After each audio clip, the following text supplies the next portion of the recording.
Bum, bum, bum, bum, bum, bum, bum, bum, bum. The Munsters. We did watch it. Okay. I had a morbid curiosity. I had to know. I had to know. It's a spooky thing. Bobby Zombie did their thing. Ah. Here's the thing. Before I get into it, I was told of the mindset I should be in when I go see this film, which was go into it thinking you're going to watch a campy 60s monster TV show, just a really long one. It was really long.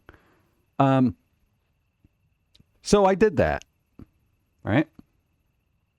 It is weird. I have seen mixed reviews where and here's the thing. I feel like this is one of those films that people will say they love and will back it up and say, well, you don't get what Bobby Zombie was going for, right? 3.5 stars. Really? They gave it 3.5 stars? That's pretty high as far as I'm concerned. Okay. That's the thing. There have been reviews that are like, if you get it, you get it. Okay. And I'm going to give you a little bit of background about myself and my viewing habits. I've watched The Munsters. I've watched The Addams Family. The originals. I've seen all the reboots and all that other stuff. I grew up watching old black and white campy crap that you would see on Mystery Science Theater 3000. Bucket of Blood, Teenagers from Outer Space, anything from the Arkhov, realm of thing, Attack of the Colossus, Roger Corman stuff. I was born of campiness. You have no idea how much campy crap I can stomach. Okay? I can stomach unbelievable levels of campiness. I could hang out with John Waters and be bored. That's how much campiness my levels are at. Okay? So, when I went into this, I'm like, okay, show me what you got, that kind of thing. I watched it. It is a slow roll. And I gotta say, if you get it, right? And here's the thing, and this is specifically for somebody who made this, Rob Zombie. If you're going to do a campy 60s retro comedy kind of thing, you know what you're missing? The god-awful laugh track that would actually punch up those very corny jokes. This movie, to actually succeed, would need a laugh track like you would hear in an old Munsters film. If the laugh track was in there, and I'm not even joking, I want somebody on YouTube to add a laugh track in here and maybe make it black and white. However, whatever, we'll get into that in a second. That would have made the film. Then I think people would have appreciated it a bit more, But I got to tell you, what's his face? This dude over here, Roebuck. I thought he was very good as the Count. He was good. Sylvester McCoy was in it. Yes, Doctor Who. The one with all the question marks. Yeah, so Roebuck, I actually didn't have a problem with. Sylvester McCoy's character, it's always nice to see him, and he still has an excellent voice and rolls those R's like a mother. Every time you say, like when you say ready, he's like, ready. He just has that nice classy presence about him when he speaks. I love it. It's brilliant. His part was whatever. Okay, this one here in the middle, I will give her slight accolades for really trying to embody the Lily Munster character. As with this one, they both tried. They both really tried. And they actually seemed like they were having fun doing it. However, without that laugh track, the film is an awkward mess. It's an awkward mess, at least for my viewing. However, I will say the color palette was freaking amazing. The color palette, like, I think whoever decided to punch up the colors, let me see if I get a picture here. The colors on this, everything popped like you wouldn't believe. It is, I want to say, even if you go into the movie and you're like, this is terrible, the colors pop. Every scene looks like, I don't know if anyone's seen the old Creepshow movie where they had that dynamic lighting, like half was red, half was blue, and all that other whatnot stuff. Excellent use of color. Excellent. I have no problems with the colors. I was actually impressed with the colors. However, the story was difficult to get through. Keep in mind, 60s sitcom plot does not need to be 2 hours long. It really doesn't. So I see what he was going for, but it comes off awkward without the stupid laugh track, you know? But the colors were good.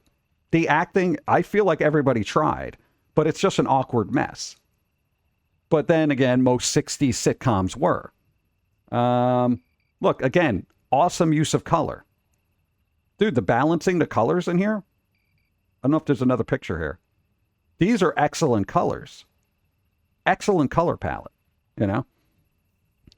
But it's too bright. Yeah, I know it's supposed to be the Munsters. It's supposed to be black and white. But if somebody turned this into a black and white film, because there is a sequence that is in black and white, and it looks excellent. It looks excellent, you know? And I feel like somebody is going to take this, make it black and white, and if you do that, go through the trouble of adding a laugh track in there, and this will improve this film probably 100%. So I would say, even going into it with that mindset, and I like spooky stuff, right? And I'm cutting this a lot of slack because I like spooky stuff. But still, for me, it would be like a 2 out of 5. And that's being generous. It really is.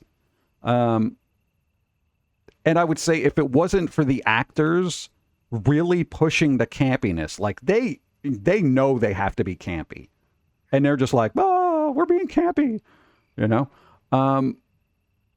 I don't know, but just seriously I don't know if there's another one. Look, this one gave it an 8. I mean, bro. Whatever. Opening movie drags on a bit, but whatever. Everyone's got their opinion on this film. So everyone is very divided on this. And I think 20 years from now, people are going to love this film because they're going to look back at it and be like, wow, this is like Ed Wood quality.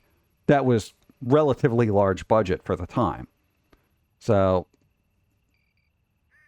what did Dawn say? She just wanted it to end. That was her take on it. I just want this to end. That's not one of the best audience reactions you get.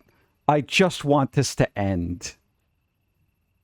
And you guys had a lengthy discussion about it. Like, okay, what's your take on it? You know?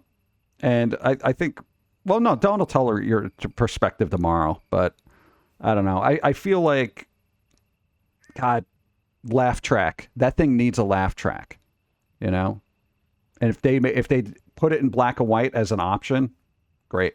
But both versions, a color version and a black and white version, need a laugh track. That would flesh it out and kind of drive home that campiness. But that's just me at this point. I don't know. I can appreciate it that it's probably going to be one of the more quirky films you are ever going to see. Even if you're like one of those it's so bad it's good kind of films. But they knew they were trying to be bad. That is a good thing. Okay. You know when people make a film and they really try to make a good film, but it turns out to be so bad that it's actually good, but it misses every one of their intentions. Then there are filmmakers that go out of their way to try to make a bad film. Like, I want to make a movie that's so bad it's good, but it's just bad because they don't have that rhythm. They don't have the rhythm of a good, bad movie. They just have the rhythm of a bad movie. And I feel like that's what this is. Without the laugh track, it's a rhythm of a bad movie that wanted to be a movie that was so bad that it was good, but just ended up being bad. Get that laugh track in there. Seriously. Like a U-Bowl film. Yeah, I would say, and I've seen a couple of them, even Postal didn't feel as awkward as this film. It really didn't. Like, I could sit and watch Postal. All right. It's goofy and stupid, but I know what I'm getting into. And I thought I knew I was getting into with this. So, and it still didn't work for me. So I can appreciate the weirdness. I can appreciate the oddities, the bombasticness of it, the campiness of it, and the color palette usage is amazing. I would actually like to see this in HDR because I feel like I could burn out every aspect of my eyeball watching this film in HDR, Ultra HD, the Munsters, I'd be like, my eyes, The Munsters looks very tongue-in-cheek. It's supposed to be. I mean, and that's the thing. I think a lot of people went into it thinking, oh, Rob Zombie's going to make a dark and gritty, Munsters, and that wasn't the case. I think it's barely PG, and I couldn't even find anything in there that would be PG. But it is what it is, so. Then people wonder why everyone's leaving Netflix. Why are we losing subscribers? Did you watch The Munsters, or did you just put it on your streaming service? I just put it on a streaming service. It's The Munsters, Rob Zombie. It'll be fine. Sir, you might want to look at this. Oh, God, what have we done?